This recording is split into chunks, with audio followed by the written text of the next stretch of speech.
Hello po!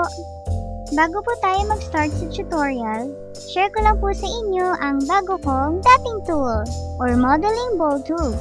Nabili ko po ito sa store ng SJ Crafty Clay through Shopee.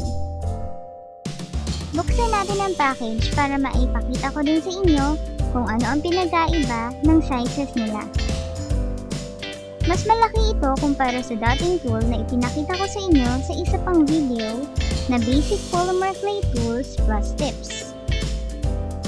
May nabili din akong maliit na brush na pang-paint ng small details. Syempre, meron din silang polymer clay. Kung gusto niyo din pong umorder, magpunta lang sa Shopee at i-type ang SJ Crafty Clay.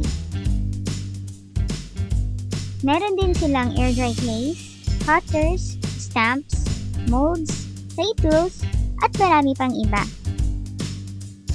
Maraming salamat po sa free na clay! Ngayon naman, balik na tayo sa tutorial.